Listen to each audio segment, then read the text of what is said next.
Hello friends, welcome to English speaking club. ഇപ്പോൾ കഴിഞ്ഞ പാഠത്തിൽ, അതായത് ഡേ 19 നമ്മൾ പ്രസന്റ് ടെൻസുമായി ബന്ധപ്പെട്ടുള്ള കാര്യങ്ങളാണ് പഠിച്ചത്. അതുമായി ബന്ധപ്പെട്ട് ചെറിയൊരു ടാസ്ക് നിങ്ങൾക്ക് തന്നിട്ടുണ്ടായിരുന്നു. ടാസ്ക് എന്താണെന്ന് നോക്കിക്കഴിഞ്ഞാൽ ഇവിടെ നിങ്ങൾക്ക് 4 സെന്റൻസുകൾ കാണാം. ആ 4 സെന്റൻസുകളും ഓർഡറിലല്ല കൊടുത്തിട്ടുള്ളത്. പ്രസന്റ് ടെൻസിലെ 4 ടെൻസിന്റെ റൂൾ അനുസരിച്ചുകൊണ്ട് അത് എങ്ങനെയാണ് സെന്റൻസിന്റെ സ്ട്രക്ചറിൽ കറക്റ്റ് എഴുതുക എന്നുള്ളതായിരുന്നു ടാസ്ക്. ആ ടാസ്ക് എന്താണെന്ന് പരിശോധിക്കാം. ഒന്നാമത്തെ സെന്റൻസ് നോക്കാം. ക്രിക്കറ്റ് മനു പ്ലേസ്, അല്ലേ? അപ്പോൾ എപ്പോഴും നമ്മളൊരു സെന്റൻസ് എഴുതുമ്പോൾ ഇംഗ്ലീഷിൽ സബ്ജക്റ്റ് കഴിഞ്ഞ് വെർബ് കഴിഞ്ഞ് ഒബ്ജക്റ്റ്, ഇതാണ് അതിന്റെ സ്ട്രക്ചർ എന്ന് പറഞ്ഞാൽ. ഇവിടെ മനു ക്രിക്കറ്റ് കളിക്കുന്നു എന്നുള്ളതാണ് ഇതിന്റെ മീനിങ്, അല്ലേ? അവിടെ നമ്മൾ നോക്കേണ്ടത് അവിടെ പ്രവൃത്തി ചെയ്യുന്ന ആള് സബ്ജക്റ്റ് ആരാണെന്ന് ചോദിച്ചാൽ മനു ആണ്, ആ വ്യക്തിയാണ്, അല്ലേ? ആ മനു ചെയ്യുന്ന പ്രവൃത്തി എന്താണ്? കളിക്കുക എന്നുള്ളതാണ്, പ്ലേ ആണ്. ആരെ അല്ലെങ്കിൽ എന്തിനെ എന്ന് ചോദിച്ചാൽ ക്രിക്കറ്റ് ആണ് കളിക്കുന്നത്. അപ്പോൾ നമ്മൾ ആ സെന്റൻസ് എഴുതുന്നത് മനു പ്ലേസ് ക്രിക്കറ്റ് എന്നുള്ളതാണ്. രണ്ടാമത്തെ സെന്റൻസ് നോക്കാം. ഇവിടെ നിങ്ങൾക്ക് ഓക്സിലറി ആം കാണാം. അപ്പോൾ ഈസാറാം വന്നു കഴിഞ്ഞാൽ അത് പ്രസന്റ് കണ്ടിന്യൂസ് ടെൻസ് ആണെന്ന് നമുക്ക് അനുമാനിക്കാം. അപ്പോൾ ഈ സെന്റൻസിന്റെ സ്ട്രക്ചർ അനുസരിച്ച് ആദ്യം നമ്മൾ ഐ എഴുതുന്നു. അത് കഴിഞ്ഞ് ഓക്സിലറി വെർബ് ഉണ്ടെങ്കിൽ അത് എഴുതുക. ഇവിടെ ആം ഓക്സിലറി വെർബ് ഉണ്ട്. അതിനുശേഷം മെയിൻ വെർബ്, അല്ലേ? പ്രവൃത്തി എഴുതുക. പ്രവൃത്തി വാച്ച് ആണ്, കണ്ടിന്യൂസ് ടെൻസ് ആയതുകൊണ്ട് വെർബിന്റെ എന്താണ് ING ഫോമാണ് എഴുതേണ്ടത്. അത് കഴിഞ്ഞ് നമ്മൾ ഒബ്ജക്റ്റ്, അല്ലേ? എ മൂവി എന്നുള്ളതാണ് എഴുതേണ്ടത്. I am watching a movie എന്നുള്ളതാണ്. അപ്പോൾ സെന്റൻസിന്റെ സ്ട്രക്ചർ അനുസരിച്ച് കൊണ്ട് ആദ്യം നമ്മൾ സബ്ജക്റ്റ് എഴുതി, രണ്ടാമത് ഓക്സിലറി വെർബും മെയിൻ വെർബും എഴുതി, മൂന്നാമത് നമ്മൾ ഒബ്ജക്റ്റും കാണിച്ചു, അല്ലേ? മൂന്നാമത്തെ സെന്റൻസ് നോക്കാം. ഇവിടെ ഹാസ് ബീൻ ഹാവ് ബീൻ വന്നു കഴിഞ്ഞാൽ നമുക്കറിയാം ഏത് ടെൻസ് ആണ്? പ്രസന്റ് പെർഫെക്റ്റ് കണ്ടിന്യൂസ് ആണ്, അല്ലേ?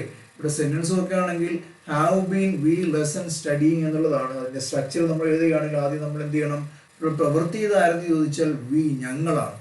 അത് കഴിഞ്ഞ് ഓക്സിലറി വെർബ് ഉണ്ടെങ്കിൽ അത് എഴുതുക. അവിടെ ഓക്സിലറി വെർബ് എന്ന് പറഞ്ഞാൽ ഹാവ് ബീൻ ആണ്. അത് കഴിഞ്ഞ് നമ്മൾ ചെയ്യേണ്ടത് മെയിൻ വെർബാണ്, സ്റ്റഡി എന്നുള്ളതാണ്. അത് കഴിഞ്ഞ് ഒബ്ജക്റ്റ് ആണ്, ലെസൺസ് എന്നുള്ളതാണ്. എങ്ങനെ എഴുതും? We have been studying lessons എന്നുള്ളതാണ്, അല്ലേ? പ്രവൃത്തി ചെയ്ത ആൾ ഞങ്ങളാണ്. എന്താണ് പ്രവൃത്തി? പഠിക്കുക എന്നുള്ളതാണ്. അത് ചെയ്തത് ഞങ്ങളായതുകൊണ്ട് സബ്ജക്റ്റ് ആദ്യം എഴുതി. പിന്നെ സെന്റൻസിന്റെ സ്ട്രക്ചർ അനുസരിച്ച് കൊണ്ട് ഓക്സിലറി വെർബ് ഉണ്ടെങ്കിൽ അത് എഴുതുക. ഇവിടെ ഉണ്ട് ഹാവ് ബീൻ എന്നുള്ളതാണ്. അത് കഴിഞ്ഞ് നമ്മൾ എന്താണ്? മെയിൻ വെർബ് ഉണ്ടെങ്കിൽ അത് കാണിക്കുക. മെയിൻ വെർബ് എന്ന് വെച്ചാൽ സ്റ്റഡി എന്നുള്ളതാണ്. കണ്ടിന്യൂസ് ടെൻസിന്റെ റൂൾ അനുസരിച്ച് കൊണ്ട് ING ഇവിടെ ചേർക്കുന്നു. പിന്നെ ആരെ അല്ലെങ്കിൽ എന്തിനെന്ന് ചോദിച്ചാൽ ഇവിടെ ആൻസർ ഉണ്ട്, പാഠങ്ങൾ, ലെസൺസ് എന്നുള്ളതാണ്, അല്ലേ? We have been studying lessons എന്നുള്ളതാണ്. ഇനി അവസാനത്തെ സെന്റൻസ് നോക്കാം. പ്ലേഡ് വെൽ യു ഹാവ് എന്നുള്ളതാണ്, അല്ലേ? ഇവിടെ ഹാസ് ഓർ ഹാവ് ആണെങ്കിൽ നമുക്കറിയാം ഏത് ടെൻസ് ആണെന്ന്? പ്രസന്റ് പെർഫെക്റ്റ് ടെൻസ് ആണ്. അവിടെ നമ്മൾ സബ്ജക്റ്റ് നോക്കുകയാണെങ്കിൽ നമുക്ക് യു എന്ന് കണ്ടെത്താൻ സാധിക്കും. അത് കഴിഞ്ഞ് നമ്മൾ എന്താണ്? ഓക്സിലറി വെർബ് ഇവിടെ ഉണ്ട്, ഹാവ് ഉണ്ട്. പിന്നെ നമ്മൾ ചെയ്യേണ്ടത് മെയിൻ വെർബാണ്. ഇവിടെ പ്ലേ ഉണ്ട്. അത് കഴിഞ്ഞ് എന്താണ്? ഇവിടെ ഒബ്ജക്റ്റ് ഉണ്ടാകുന്ന ചോദിച്ചാൽ ഒബ്ജക്റ്റ് ഇല്ല എന്നുള്ളതാണ്. ആരെ അല്ലെങ്കിൽ എന്തിനെന്നുള്ള ആൻസർ നമുക്ക് ഈ സെന്റൻസിൽ കിട്ടില്ല. അതെങ്ങനെയാണ് നമുക്ക് കറക്റ്റ് സെന്റൻസ് എഴുതിയതിനു ശേഷം നോക്കാം. യു ഹാവ് പ്ലേഡ് വെൽ, അല്ലേ? ഇവിടെ കളിക്കുക എന്നുള്ള പ്രവൃത്തി ചെയ്യുന്ന ആരാണ്? യു ആണ്, നീ അല്ലെങ്കിൽ നിങ്ങളാണ്. അപ്പൊ അത്തരത്തിൽ എന്താണ്? ഒരു പ്രവൃത്തി ചെയ്യുന്ന ആളെ നമ്മൾ ആദ്യം എഴുതി, യു എഴുതി. പിന്നെ നമ്മൾ എഴുതേണ്ടത് വെർബാണ്, അല്ലേ? അതിൽ ഓക്സിലറി വെർബ് ഉണ്ടെങ്കിൽ എഴുതുക. അത് കഴിഞ്ഞ് മെയിൻ വെർബ് എഴുതുക. ഇവിടെ ഓക്സിലറി വെർബ് ഉണ്ട്, ഹാസ് ഓർ ഹാവ് ആണ്. ഇവിടെ നമ്മൾ യുവിന്റെ കൂടെ ഹാവ് ആണ് വരുന്നത്, അതുകൊണ്ട് ഇവിടെ ഹാവ് എഴുതി. മൂന്നാമത് നമുക്കറിയാം വെർബ്, മെയിൻ വെർബാണ് എഴുതേണ്ടത്. അതിന്റെ V3 ഫോമാണ് നമ്മൾ എഴുതേണ്ടത്, അല്ലേ? പ്രസന്റ് പെർഫെക്റ്റ് ടെൻസിന്റെ റൂൾ അനുസരിച്ച് കൊണ്ട് ഇവിടെ പ്ലേ എന്നുള്ളതിന്റെ V3 പ്ലേഡ് എന്നുള്ളതാണ്. നാലാമത് നമ്മൾ എഴുതേണ്ടത് ഒബ്ജക്റ്റ് ആണ്. ഒബ്ജക്റ്റ് ഉണ്ടോ എന്ന് ചോദിച്ചാൽ നമ്മൾ എങ്ങനെ മനസ്സിലാക്കും? ഇവിടെ പറഞ്ഞു നോക്കിക്കഴിഞ്ഞാൽ നമുക്ക് ആൻസർ കിട്ടുന്നുണ്ടോ ഇല്ലയോ എന്നാണ് പരിശോധിക്കേണ്ടത്. നിങ്ങൾ നന്നായി കളിക്കുക. ആരെ അല്ലെങ്കിൽ എന്തിനെന്ന് ചോദിച്ചാൽ ഇവിടെ ആൻസർ ഇല്ല, അല്ലേ? അതിനർത്ഥം ഈ സെന്റൻസിൽ ഒബ്ജക്റ്റ് ഇല്ല എന്നുള്ളതാണ്. ഒബ്ജക്റ്റ് ഇല്ലെങ്കിൽ നമുക്ക് എന്താണ്? സെന്റൻസിന്റെ സ്ട്രക്ചർ അനുസരിച്ച് സബ്ജക്റ്റും ഓക്സിലറി വെർബും മെയിൻ വെർബും എഴുതിയാൽ മതി. ഒബ്ജക്റ്റ് ഉണ്ടെങ്കിൽ മാത്രമേ ഒബ്ജക്റ്റ് എഴുതേണ്ട കാര്യമുള്ളൂ. ഇതോടൊപ്പം നിങ്ങൾ മനസ്സിലാക്കേണ്ടത് ഒബ്ജക്റ്റ് ഉണ്ടെങ്കിൽ മാത്രമേ ഒരു സെന്റൻസിൽ നമുക്ക് പാസീവ് വോയിസ് ഉണ്ടാക്കാൻ സാധിക്കുകയുള്ളൂ. അത് നമുക്ക് പാസീവ് വോയിസുമായി ബന്ധപ്പെട്ടുള്ള പാഠങ്ങൾ പഠിക്കുമ്പോൾ കൂടുതൽ മനസ്സിലാക്കാൻ സാധിക്കും. വളരെ സിമ്പിൾ ആയിട്ടുള്ള ഒരു ടാസ്ക് ആയിരുന്നു. എല്ലാ കൂട്ടുകാർക്കും ശരിയായി എന്ന് കരുതുന്നു. ഇനി നമുക്ക് ഡേ 20 പഠിച്ചു തുടങ്ങാം. ഇപ്പോൾ പാസ്റ്റ് ടെൻസ് എന്താണെന്ന് ചോദിച്ചാൽ പ്രസന്റ് ടെൻസ് നമ്മൾ മനസ്സിലാക്കി. ഇപ്പൊ നടക്കുന്ന കാര്യങ്ങളൊക്കെ പറയുന്നതിന് വേണ്ടിയാണ് നമ്മൾ പ്രസന്റ് ടെൻസ് ഉപയോഗിക്കുന്നത്. പാസ്റ്റ് ടെൻസ് എന്ന് കേട്ടാൽ തന്നെ നമുക്ക് മനസ്സിലാവും കഴിഞ്ഞു പോയ കാര്യങ്ങൾ പറയുന്നതിന് വേണ്ടിയായിരിക്കും. ഇപ്പൊ പാസ്റ്റ് ടെൻസിൽ 4 പാർട്ടുണ്ട്. കഴിഞ്ഞുപോയ കാര്യങ്ങൾ പറയുന്നതിൽ തന്നെ നമുക്ക് സിമ്പിൾ എന്നും കണ്ടിന്യൂസ് എന്നും പെർഫെക്റ്റ് എന്നും പെർഫെക്റ്റ് കണ്ടിന്യൂസ് എന്നും പറയാൻ സാധിക്കും. ഈ 4 പാർട്ടും എന്തിനാണ് ഉപയോഗിക്കുന്നത് എന്ന് നമുക്ക് ഈ പാഠത്തിലൂടെ മനസ്സിലാക്കാം. അതിൽ ആദ്യം നമ്മൾ മനസ്സിലാക്കേണ്ടത് സിമ്പിൾ പാസ്റ്റ് ആണ്. ഇപ്പൊ നമ്മൾ ഇംഗ്ലീഷിൽ വളരെയധികം ഉപയോഗിക്കുന്ന ഒരു ടെൻസ് ആണ് സിമ്പിൾ പാസ്റ്റ്. കഴിഞ്ഞുപോയ കണ്ടിന്യൂസ് അല്ലാത്ത എല്ലാ പ്രവൃത്തികളും നമുക്ക് സിമ്പിൾ പാസ്റ്റ് പറയാൻ പറ്റും. ഈ ടെൻസിന് അത്രയും പ്രാധാന്യമുണ്ട്. കാരണം വെർബ് വരെ കണ്ടുപിടിച്ചത് തന്നെ V1, V2, V3, ING എന്ന 4 ഫോമിലാണ്. അവിടെ തന്നെ V2 എന്നുള്ള വെർബിന്റെ രൂപം ഉപയോഗിക്കുന്ന ഒരേ ഒരു ടെൻസ് സിമ്പിൾ പാസ്റ്റ് ആണ്. പ്രത്യേകം മനസ്സിലാക്കേണ്ടത് വേറെ എവിടെ നമ്മൾ V2 ഉപയോഗിക്കാറില്ല. സിമ്പിൾ പാസ്റ്റിൽ തന്നെ നെഗറ്റീവിലും ക്വസ്റ്റ്യൻസിൽ നമ്മൾ ഉപയോഗിക്കുന്നത് എന്താണ്? V1 ആണ്. നമ്മൾ എടുത്തു പറയുകയാണെങ്കിൽ സിമ്പിൾ പാസ്റ്റിലെ പോസിറ്റീവ് സെന്റൻസുകളിൽ മാത്രമാണ് നമ്മൾ വെർബിന്റെ V2 ഉപയോഗിക്കുന്നത്.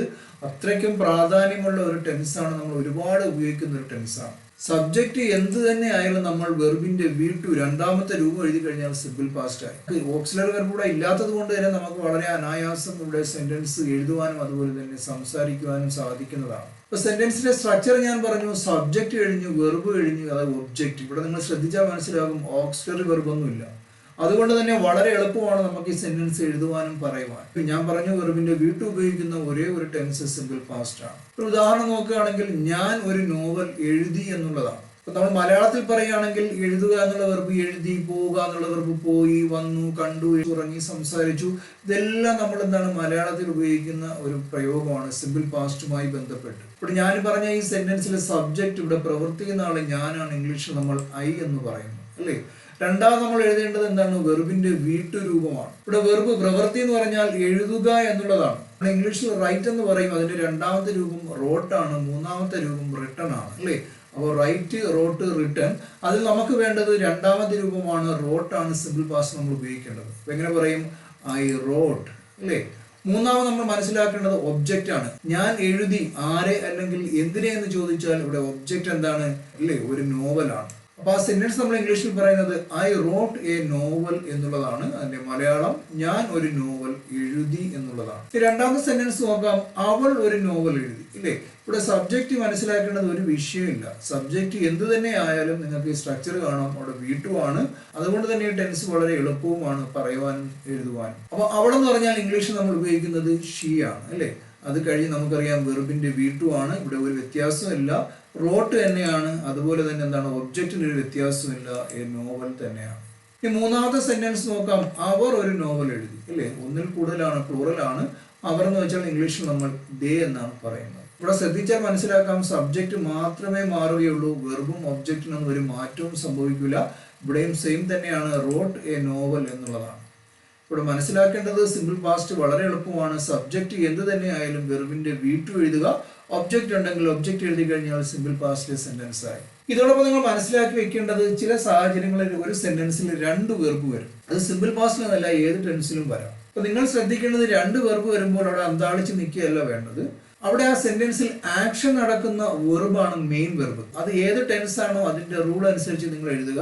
രണ്ടാമത്തെ വെർബിനെ നമ്മൾ ഒരു TO അല്ലെങ്കിൽ ING ഫോമിലോ എഴുതാൻ സാധിക്കുന്നതാണ്. ഉദാഹരണം പറയുകയാണെങ്കിൽ മനു ബിരിയാണി കഴിക്കാൻ ഇഷ്ടപ്പെടുന്നു. അപ്പൊ നിങ്ങൾ മനസ്സിലാക്കേണ്ട ഇവിടെ കഴിക്കുകയുണ്ട്, ഇഷ്ടപ്പെടുകയുണ്ട്, അല്ലേ? അപ്പൊ എന്താണ് ഇത് തമ്മിലുള്ള വ്യത്യാസം എന്ന് ചോദിച്ചാൽ ലൈക്കും ഉണ്ട്, ഈറ്റും ഉണ്ട്. ഇതിൽ ഏതാണ് മെയിൻ വെർബ് എന്ന് ചോദിച്ചാൽ നിങ്ങൾക്ക് ഒരു കൺഫ്യൂഷൻ ഉണ്ടാകും. കൺഫ്യൂഷന് ഒരു ആവശ്യമില്ല. ഞാൻ പറഞ്ഞു അവിടെ ഒരു പ്രവൃത്തി, ഒരു ആക്ഷൻ നടക്കുന്നതാണ് എന്താണ് മെയിൻ വെർബ്. സ്വിഗ്ഗിയിലെ ഡെലിവറി ബോയ് വരുന്ന ആ റൂട്ട് മാപ്പ് നോക്കി നമ്മളിങ്ങനെ എന്താണ് വെള്ളം ഇറക്കി ഇരിക്കുകയാണ്. സംഭവം ഇതുവരെ എന്താണ് ആ സാധനം നമ്മുടെ കൈ കിട്ടിയിട്ടില്ല, നമ്മൾ കഴിച്ചിട്ടുമില്ല. അവിടെ ആക്ഷൻ നടക്കുന്ന വെർബ് ലൈക്കാണ്. കാരണം ഇഷ്ടപ്പെടുക എന്നുള്ള പ്രവൃത്തി അവിടെ നടക്കുന്നു, പക്ഷെ കഴിക്കുക എന്നുള്ള പ്രവൃത്തി നടക്കുന്നില്ല. അത് സെക്കൻഡ് വെർബാണെന്ന് നിങ്ങൾ മനസ്സിലാക്കുക. അങ്ങനെ മനസ്സിലാക്കി കഴിഞ്ഞാൽ അവിടെ നമുക്ക് ഈറ്റ് എന്നുള്ള വെർബിനെ രണ്ട് രീതിയിൽ എഴുതാം. ഒന്ന് ടു കഴിഞ്ഞ് നമുക്ക് ഈറ്റ് എഴുതാം, ടു ഈറ്റ്. ടു എന്ന് കഴിഞ്ഞാൽ നിങ്ങൾ മനസ്സിലാക്കേണ്ടത് പിന്നെ വെർബിന്റെ V1 മാത്രമേ നമ്മൾ ഉപയോഗിക്കാൻ പാടുള്ളൂ.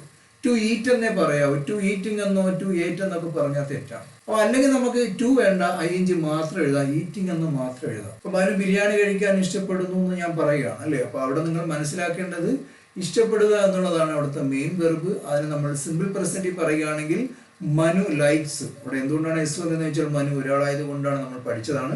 രണ്ടാമത്തെ വെർബ് നമ്മൾ കാണിക്കാൻ പോകുന്നത് രണ്ട് രീതിയിലാണ്. ഞാൻ പറഞ്ഞു, ഒന്നുകിൽ നമുക്ക് TH പറയാം, അല്ലെങ്കിൽ ING മാത്രം പറയാം. TH ആണെങ്കിൽ ടു ഈറ്റ് എന്ന് നമ്മൾ പറയുക, ING ആണെങ്കിൽ എന്താണ് ഈറ്റിംഗ് എന്ന് പറയുക. അപ്പൊ എങ്ങനെ പറയും? Manu likes to eat biryani, അല്ലെങ്കിൽ മനു ലൈക്സ് ഈറ്റിംഗ് ബിരിയാണി. ഈ രണ്ട് രീതിയിലും പറയാം. ഒന്നി ടു ഈറ്റ് എന്ന് പറയാം, അല്ലെങ്കിൽ ING ഫോം മാത്രം പറയാം, ഈറ്റിംഗ് എന്ന് പറയാം. ഇത് ഏത് ടെൻസിൽ വേണമെങ്കിലും നമുക്ക് ഇത്തരത്തിൽ ഉപയോഗിക്കാം. ഇപ്പൊ സിമ്പിൾ പാസ് ചെയ്ത എക്സാമ്പിൾ പറയുകയാണെങ്കിൽ അവൻ ഫുട്ബോൾ കളിക്കാൻ ഇഷ്ടപ്പെട്ടു. അവിടെ ഇഷ്ടപ്പെടുക എന്നുള്ള വെർബിലാണ് ആക്ഷൻ നടന്നത്, അല്ലേ? കളിക്കുക എന്നുള്ള വെർബിലൂടെ ആക്ഷൻ നടന്നു ചോദിച്ചാൽ ഇല്ല, അത് മെയിൻ വെർബല്ല. അവൻ കളിച്ചിട്ടില്ല, പക്ഷെ കളിക്കാൻ അവൻ ഇഷ്ടപ്പെട്ടു. എന്തോ സാഹചര്യം കൊണ്ട് പിന്നെ എന്താണ് കാര്യങ്ങളൊന്നും നടന്നില്ല, അതുകൊണ്ട് അവൻ കളിച്ചില്ല എന്നുള്ളതാണ് കഴിഞ്ഞു പോയ ആക്ഷനാണ്. അപ്പൊ അവിടെ നമുക്കറിയാം ഹി ലൈക്ഡ്, അല്ലെ? V2 ആണ് നമ്മൾ ഉപയോഗിക്കേണ്ടത്. ലൈക്കിന്റെ V2, he liked to play എന്താണ് ഫുട്ബോൾ, അല്ലെ? അവൻ ഫുട്ബോൾ കളിക്കാൻ ഇഷ്ടപ്പെട്ടു. അല്ലെങ്കിൽ നമുക്ക് രണ്ടാമത്തെ രീതി പറയുകയാണെങ്കിൽ ഹി ലൈക്ഡ്, അവൻ ഇഷ്ടപ്പെട്ടു പ്ലേയിങ് ഫുട്ബോൾ കളിക്കുന്നതിന്. അപ്പൊ ഇത്തരത്തിലാണ് നമ്മൾ എന്താണ് രണ്ട് വെർബ് വന്നു കഴിഞ്ഞാൽ അത് ഏത് ടെൻസിലായാലും നമ്മൾ എഴുതേണ്ടത്. ഒന്നുകിൽ നമുക്ക് ടു എച്ച് എഴുതാം, അല്ലെങ്കിൽ അതിൽ ING ഫോം മാത്രം നിങ്ങൾക്ക് എഴുതുവാൻ സാധിക്കുന്നതാണ്. ഇനി അടുത്ത ടെൻസ് നോക്കുകയാണെങ്കിൽ പാസ്റ്റ് പെർഫെക്റ്റ്. അപ്പൊ പെർഫെക്റ്റ് ടെൻസ് എന്ന് എവിടെ കേട്ടാലും മനസ്സിലാക്കണം. റീസെന്റ് ആയിട്ട് ഒരു ആക്ഷൻ സ്റ്റാർട്ട് ചെയ്തിട്ടുണ്ട്, നമ്മൾ പറയുന്ന സമയത്തും അത് പൂർത്തിയായിട്ടില്ല എങ്കിൽ ഞാൻ പറഞ്ഞു അത് പ്രസന്റ് പെർഫെക്റ്റ് ആണ്. ഒരു ആക്ഷൻ ഇങ്ങനെ പാസ് സ്റ്റാർട്ട് ചെയ്തു, നമ്മൾ ഈ പറയുന്ന സമയത്ത് അത് പൂർത്തിയായിട്ടുണ്ട്, അതുമായി ബന്ധപ്പെട്ടുള്ള ഒരു പ്രവൃത്തിയും ബാക്കിയില്ല എന്നുണ്ടെങ്കിൽ അത് പാസ്റ്റ് പെർഫെക്റ്റ് ആണ്. നമ്മൾ ഫ്യൂച്ചർ പെർഫെക്റ്റിലേക്ക് വരുമ്പോൾ ഒരു ആക്ഷൻ നമുക്കറിയാം, ഇനി അത് സ്റ്റാർട്ട് ചെയ്യാനുള്ള ഒരു ആക്ഷനാണ്, അത് 1-2 ദിവസം അല്ലെങ്കിൽ കുറച്ച് സമയം കഴിഞ്ഞ് അത് പൂർത്തിയാകുന്നു എങ്കിൽ നമുക്ക് പറയാം അത് ഫ്യൂച്ചർ പെർഫെക്റ്റ് ആണ്. അപ്പൊ പ്രസന്റ് പെർഫെക്റ്റ് നമ്മൾ നന്നായി മനസ്സിലാക്കിയതാണ്. അപ്പൊ പാസ്റ്റ് പെർഫെക്റ്റ് എന്താണെന്ന് ചോദിച്ചാൽ, ഞാൻ കഴിഞ്ഞ ആഴ്ച ഒരു മൊബൈൽ ഓർഡർ ചെയ്തിട്ടുണ്ടായിരുന്നു എന്ന് പറയാം. അപ്പോൾ ആ പറയുന്നതിന്റെ അർത്ഥം എന്ന് പറഞ്ഞാൽ ആ സമയത്ത് ആക്ഷൻ സ്റ്റാർട്ട് ചെയ്തു, മൊബൈൽ എന്താണ് ഓർഡർ അവർ റിസീവ് ചെയ്തു, അവർ പാക്ക് ചെയ്തു, അവർ ഇന്നലെ എനിക്ക് ആ മൊബൈൽ കയ്യിൽ കിട്ടി, അതുമായി ബന്ധപ്പെട്ട ആ ഓർഡറിങ്ങുമായി ബന്ധപ്പെട്ടുള്ള എല്ലാ പ്രവൃത്തികളും എന്താണ് അവിടെ പൂർത്തിയായി. അത്തരത്തിൽ പൂർത്തിയായെങ്കിൽ എനിക്കത് പാസ്റ്റ് പെർഫെക്റ്റിൽ പറയാം. അപ്പൊ ഞാൻ കഴിഞ്ഞ ആഴ്ച ഓർഡർ ചെയ്തിട്ടുണ്ടെന്ന് പറയുമ്പോൾ പ്രസന്റ് പെർഫെക്റ്റിൽ പറയണമെന്നുണ്ടെങ്കിൽ നിങ്ങൾ മനസ്സിലാക്കേണ്ടത് അവിടെ ഞാൻ ഓർഡറിങ്ങുമായി ബന്ധപ്പെട്ടുള്ള പ്രവൃത്തി സ്റ്റാർട്ട് ചെയ്തു, പക്ഷെ ഞാൻ ഈ പറയുന്ന സമയത്തും എൻ്റെ കയ്യിൽ മൊബൈൽ കിട്ടിയിട്ടില്ല, ആ ഓർഡറിങ്ങുമായി ബന്ധപ്പെട്ടുള്ള പ്രവൃത്തി പൂർത്തിയായിട്ടില്ല. അത്തരത്തിലാണെങ്കിൽ അവിടെ ഞാൻ പ്രസന്റ് പെർഫെക്റ്റിലാണ് പറയേണ്ടത്. അപ്പൊ ആ പ്രവൃത്തി എല്ലാം കംപ്ലീറ്റ് ആയെങ്കിൽ അവിടെ എനിക്ക് പാസ്റ്റ് പെർഫെക്റ്റ് ടെൻസ് ഉപയോഗിക്കാം. ഇതാണ് നമ്മൾ പ്രസന്റ് പെർഫെക്റ്റും പാസ്റ്റ് പെർഫെക്റ്റും തമ്മിലുള്ള വ്യത്യാസം. നിങ്ങൾക്ക് മനസ്സിലായി കാണുമെന്ന് കരുതുന്നു. അപ്പൊ പാസ്റ്റ് പെർഫെക്റ്റ് വളരെ എളുപ്പമാണ്. പാസ്റ്റ് പെർഫെക്റ്റിന്റെ സെന്റൻസിന്റെ സ്ട്രക്ചർ നോക്കുകയാണെങ്കിൽ അവിടെ സബ്ജക്റ്റ് കഴിഞ്ഞ് നമ്മൾ had plus V3 plus object ആണ്. അപ്പൊ സബ്ജക്റ്റ് ഇവിടെ ഒരു വിഷയമല്ല, എന്ത് തന്നെ ആയാലും നമ്മൾ ഹാഡ് എഴുതുക, അത് കഴിഞ്ഞ് വെർബിന്റെ മൂന്നാമത്തെ രൂപം. എപ്പോഴും മനസ്സിലാക്കേണ്ടത് പെർഫെക്റ്റ് ടെൻസ് എവിടെ കണ്ടാലും V3 ഫോമാണ് നമ്മൾ എഴുതേണ്ടത്. 3 പെർഫെക്റ്റ് ടെൻസ് ആണ് നമുക്കുള്ളത്: പ്രസന്റ് പെർഫെക്റ്റ്, പാസ്റ്റ് പെർഫെക്റ്റ്, അതുപോലെ തന്നെ ഫ്യൂച്ചർ പെർഫെക്റ്റ് ടെൻസ്. അപ്പൊ പെർഫെക്റ്റ് ടെൻസ് നിങ്ങൾ എവിടെ കണ്ടാലും പിന്നെ ഒന്നും ആലോചിക്കാനില്ല, വെർബിന്റെ V3 എഴുതുക. ഇവിടെ പാസ്റ്റ് പെർഫെക്റ്റ് ആണെങ്കിൽ കുറച്ചുകൂടെ എളുപ്പമാണ്, സബ്ജക്റ്റ് എന്ത് തന്നെ ആയാലും നമ്മൾ ഹാഡ് എഴുതിയാൽ മതി. ഇവിടെ പ്രസന്റ് പെർഫെക്റ്റ് നമ്മൾ പഠിച്ചു, സബ്ജക്റ്റ് സിംഗുലർ ആണെങ്കിൽ ഹാസും, പ്ലൂറലും ഐയും ആണെങ്കിൽ നമ്മൾ ഹാവും ആണ് എഴുതിയിട്ടുള്ളത്, അല്ലേ? ഇവിടെ നമുക്ക് നോക്കാം ആദ്യത്തെ സെന്റൻസ്, അവൾ ഒരു നോവൽ എഴുതിയിട്ടുണ്ടായിരുന്നു. അപ്പൊ മലയാളം യൂസ് ചെയ്ത് നോക്കുകയാണെങ്കിൽ എഴുതുക എന്നുള്ള ഒരു പ്രവൃത്തിയെ നമ്മൾ എഴുതിയിട്ടുണ്ടായിരുന്നു, വായിക്കുക എന്നുള്ളത് വായിച്ചിട്ടുണ്ടായിരുന്നു, പോയിട്ടുണ്ടായിരുന്നു, സംസാരിച്ചിട്ടുണ്ടായിരുന്നു. ഇതൊക്കെ നമുക്ക് പാസ്റ്റ് പെർഫെക്റ്റുമായി ബന്ധപ്പെടുത്തിയിട്ടുള്ള മലയാള പ്രയോഗമായിട്ട് എന്താണ് മനസ്സിലാക്കാൻ സാധിക്കുന്നതാണ്. അപ്പോൾ ഇവിടെ സബ്ജക്റ്റ് ഒരു വിഷയമല്ലെന്ന് ഞാൻ പറഞ്ഞു. ആദ്യത്തെ സബ്ജക്റ്റ് ഷീ, അവളാണ്. അത് കഴിഞ്ഞ് നമ്മൾ ഇവിടെ സ്ട്രക്ചർ നോക്കുകയാണെങ്കിൽ എന്ത് എഴുതണം? ഹാഡ് ആണ് എഴുതേണ്ടത്, അല്ലേ? ഇപ്പൊ ഞാനിവിടെ ഹാഡ് എഴുതുന്നു.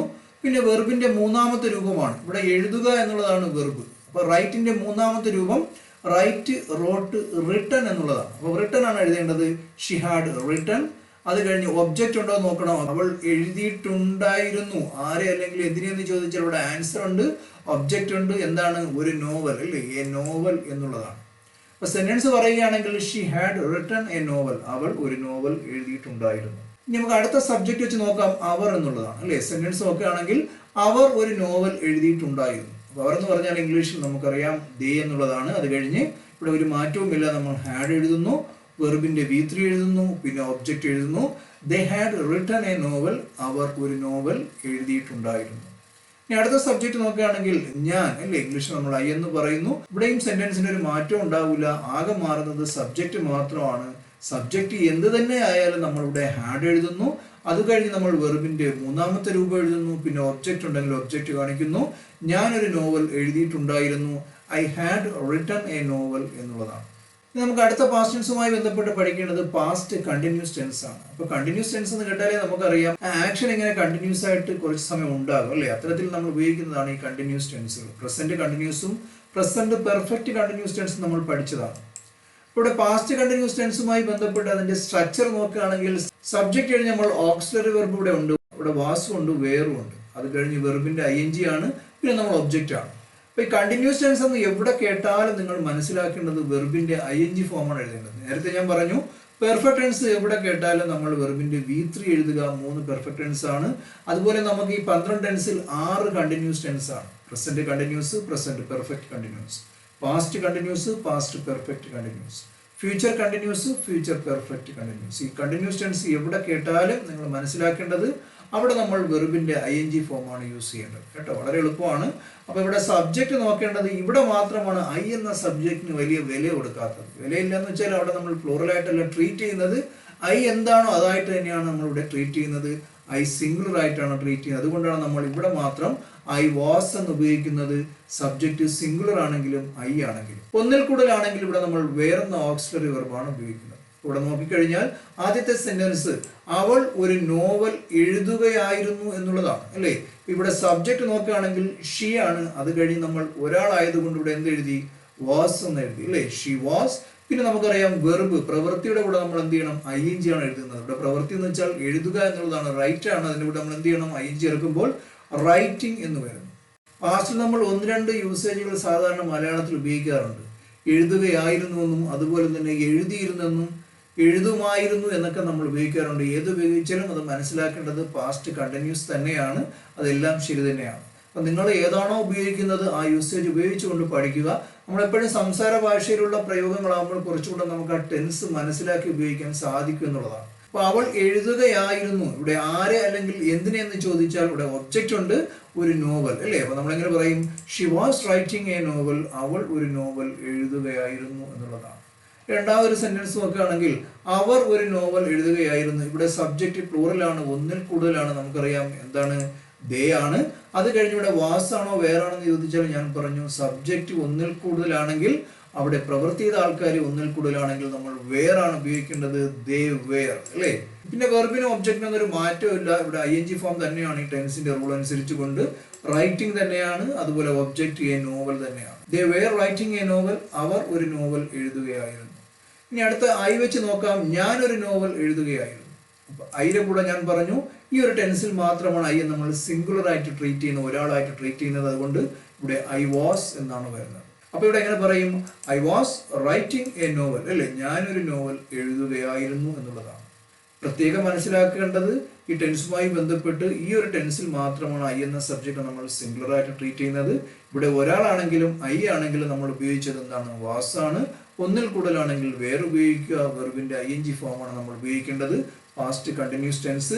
ഇനി ടെൻസിന്റെ യൂസേജ് ഉപയോഗം എന്താണെന്ന് ചോദിച്ചാൽ നിങ്ങൾ മനസ്സിലാക്കേണ്ടത് പാസ്റ്റ് കണ്ടിന്യൂസും പാസ്റ്റ് പെർഫെക്റ്റ് കണ്ടിന്യൂസും നമ്മൾ ഉപയോഗിക്കുന്നത് ഒരേ അർത്ഥത്തിലാണ്. ഇപ്പൊ കഴിഞ്ഞുപോയ ആക്ഷൻ അത് കണ്ടിന്യൂസ് ആയിട്ട് ഉണ്ടായിരുന്നു എങ്കിൽ അത് കുറച്ച് സമയമാണെങ്കിൽ പാസ്റ്റ് കണ്ടിന്യൂസിലും ഒരുപാട് സമയമാണെങ്കിൽ പാസ്റ്റ് പെർഫെക്റ്റ് കണ്ടിന്യൂസിലും പറയാം. ഇപ്പൊ സിമ്പിൾ ആയിട്ടുള്ള ഒരു എക്സാമ്പിൾ പറയുകയാണെങ്കിൽ നിങ്ങൾ ഇന്നലെ ഒരു സിനിമ കാണുകയായിരുന്നു. അത് രാവിലെ തുടങ്ങി 2-3 മണിക്കൂർ ആ പ്രവൃത്തി ഉണ്ടായിരുന്നു. ആ ചെയ്ത ആക്ഷൻ നമുക്കറിയാം കഴിഞ്ഞു പോയതാണ്, അത് പാസ്റ്റ് ആണ്. അത് കണ്ടിന്യൂസ് എന്ന് പറയണമെങ്കിൽ 2-3 മണിക്കൂർ ആക്ഷൻ കണ്ടിന്യൂസ് ആയിട്ട് ഉണ്ടായിരുന്നു. അത്തരത്തിലാണ് നമ്മൾ അത് പാസ്റ്റ് കണ്ടിന്യൂസിലൂടെ ഉപയോഗിച്ചത്. അപ്പൊ ഇന്നലെ തന്നെ നിങ്ങൾ രാവിലെ മുതൽ വൈകുന്നേരം വരെ ഇങ്ങനെ മാറി മാറി ഓരോ സിനിമകൾ കാണുകയായിരുന്നു എന്ന് പറഞ്ഞു കഴിഞ്ഞാൽ അതിനർത്ഥം അത് കഴിഞ്ഞുപോയ ആക്ഷൻ ആണ്, പക്ഷെ ഒരുപാട് സമയം ആക്ഷൻ കണ്ടിന്യൂസ് ആയിട്ട് ഉണ്ടായിരുന്നു. അതുകൊണ്ട് നമുക്ക് അതിനെ പാസ്റ്റ് പെർഫെക്റ്റ് കണ്ടിന്യൂസിൽ പറയാൻ സാധിക്കും. അത് നമ്മൾ അടുത്ത പഠിക്കാൻ പോകുന്ന ടെൻസാണ്. 2 ടെൻസ് ഉപയോഗിക്കുന്ന ഒരേ സാഹചര്യത്തിലാണെങ്കിലും വ്യത്യാസം അതിന്റെ ദൈർഘ്യമാണ്. കുറച്ച് സമയമാണെങ്കിൽ പാസ്റ്റ് കണ്ടിന്യൂസിലും ഒരുപാട് സമയമാണെങ്കിൽ പാസ്റ്റ് പെർഫെക്റ്റ് കണ്ടിന്യൂസിലും പറയാം. ഒരു ഉദാഹരണം കൂടി പറയുകയാണെങ്കിൽ 6 മാസം നിങ്ങൾ ദുബായിൽ താമസിച്ചിരുന്നു. അത് കഴിഞ്ഞ് നിങ്ങൾ നാട്ടിൽ വന്നു. 6 മാസം താമസിച്ചെങ്കിൽ നമ്മൾ പറയുന്നത് you were living in Dubai for എന്താണ് 6 months എന്നാണ്. 6 വർഷം അവിടെ താമസിച്ചാണ് നിങ്ങൾ മടങ്ങി വന്നതെങ്കിൽ നിങ്ങൾ മനസ്സിലാക്കേണ്ടത് ആ പ്രവൃത്തി ഒരുപാട് നാൾ കണ്ടിന്യൂസ് ആയിട്ട് ഉണ്ടായിരുന്നു അല്ലേ. അത്തരത്തിലുണ്ടെങ്കിൽ നമുക്ക് പാസ്റ്റ് പെർഫെക്റ്റ് കണ്ടിന്യൂസിലാണ് പറയേണ്ടത്. അപ്പൊ പാസ്റ്റ് പെർഫെക്റ്റ് കണ്ടിന്യൂസ് എന്താണെന്ന് കൂടി നമുക്ക് മനസ്സിലാക്കാം. അപ്പൊ ദൈർഘ്യം കൂടുതലാണെങ്കിൽ നമ്മളിവിടെ ഉപയോഗിക്കേണ്ടത് പാസ്റ്റ് പെർഫെക്റ്റ് കണ്ടിന്യൂസ് ആണ്. ഇവിടെ നമുക്ക് അതിന്റെ സ്ട്രക്ചർ നോക്കാം. സബ്ജക്റ്റ് എന്ത് തന്നെ ആയാലും വളരെ എളുപ്പമാണ്. ഹാഡ് ബീൻ എഴുതുക പ്ലസ് ഞാൻ പറഞ്ഞു കണ്ടിന്യൂസ് ടെൻസ് എവിടെ വന്നാലും വെർബിന്റെ ING ആണ്. അത് കഴിഞ്ഞ് നമ്മൾ ഒബ്ജക്റ്റ് എഴുതുക എന്നുള്ളതാണ്. ഇവിടെ നോക്കിക്കഴിഞ്ഞാൽ അവൾ ഒരു നോവൽ എഴുതുകയായിരുന്നു അല്ലേ. അവൾ എന്ന് പറഞ്ഞാൽ ഷീ ആണ്. അത് കഴിഞ്ഞ് നമ്മൾ എന്താ എഴുതണം? ഹാഡ് ബീൻ എഴുതുക. അത് കഴിഞ്ഞ് വെർബിന്റെ ING ആണ്. എഴുതുക എന്നുള്ളത് റൈറ്റ് ആണ്. അതിന്റെ ING എന്ന് വെച്ചാൽ റൈറ്റിംഗ് എന്നുള്ളതാണ്. പിന്നെ ഒബ്ജക്റ്റ് എന്ന് വെച്ചാൽ ഒരു നോവലാണ് അല്ലേ, എ നോവൽ എന്നുള്ളതാണ്. She had been writing a novel. അവൾ ഒരു നോവൽ എഴുതുകയായിരുന്നു. അപ്പൊ രണ്ടിന്റെയും മലയാളം സെയിം തന്നെയാണ്, എഴുതുകയായിരുന്നു. എന്താണ് വ്യത്യാസം എന്ന് വെച്ചാൽ നമ്മുടെ ലോജിക്കാണ്. നമ്മൾ കഴിഞ്ഞുപോയ കണ്ടിന്യൂസ് ആയിട്ടുള്ള ഒരു പ്രവൃത്തി അത് കുറച്ച് സമയമായിരുന്നുവെങ്കിൽ അവിടെ നമുക്ക് പാസ്റ്റ് കണ്ടിന്യൂസിലും, അവിടെ ഒരുപാട് സമയമായിരുന്നുവെങ്കിൽ നമുക്ക് പാസ്റ്റ് പെർഫെക്റ്റ് കണ്ടിന്യൂസിലും പറയാൻ സാധിക്കുന്നതാണ്. രണ്ടും കഴിഞ്ഞുപോയ പ്രവൃത്തിയാണ്, കണ്ടിന്യൂസ് ആയിട്ട് നടക്കുകയായിരുന്ന പ്രവൃത്തിയാണ് പറയേണ്ടത്. അവിടെ കുറച്ച് സമയമാണെങ്കിൽ പാസ്റ്റ് കണ്ടിന്യൂസിലും ഒരുപാട് സമയമാണെങ്കിൽ പാസ്റ്റ് പെർഫെക്റ്റ് കണ്ടിന്യൂസിലും നമുക്ക് പറയുവാൻ സാധിക്കുന്നതാണ്. ഇനി അടുത്ത ഒരു സബ്ജക്റ്റ് നോക്കുകയാണെങ്കിൽ അവർ ഒരു നോവൽ എഴുതുകയായിരുന്നു. അവർ എന്ന് വെച്ചാൽ ദേ ആണ്. അത് കഴിഞ്ഞ് നമ്മൾ എന്ത് എഴുതണം?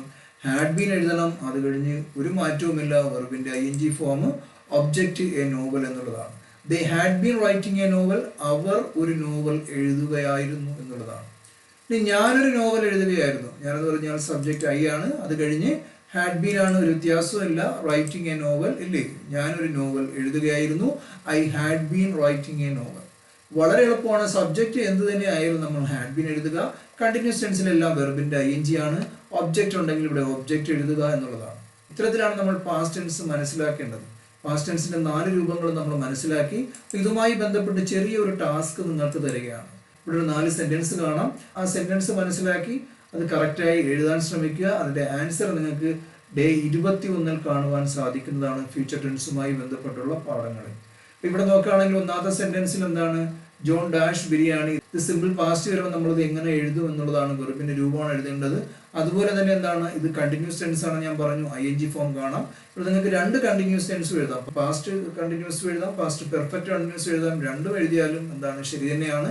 അത് കുറച്ച് സമയമാണെങ്കിൽ ഏത് ടെൻസിൽ എഴുതണം, ഒരുപാട് സമയമാണെങ്കിൽ ഏത് ടെൻസിൽ എഴുതണം. ഇത്തരത്തിലാണ് ഈ ടാസ്കുകൾ നിങ്ങൾ ചെയ്യേണ്ടത്. അപ്പോൾ ഈ പാഠത്തിൽ ഞാൻ ഷെയർ ചെയ്ത കാര്യങ്ങൾ എല്ലാവർക്കും നല്ലതുപോലെ മനസ്സിലായെന്ന് കരുതുന്നു. ഉപകാരപ്രദമാണെന്ന് തോന്നുമെങ്കിൽ കൂട്ടുകാർക്ക് ഷെയർ ചെയ്ത് കൊടുക്കുക. ഇഷ്ടമായെങ്കിൽ ലൈക്ക് ചെയ്യുക. ഇതുവരെ ഈ ചാനൽ നിങ്ങൾ സബ്സ്ക്രൈബ് ചെയ്തിട്ടില്ല എങ്കിൽ ദയവായി സബ്സ്ക്രൈബ് ചെയ്യുക.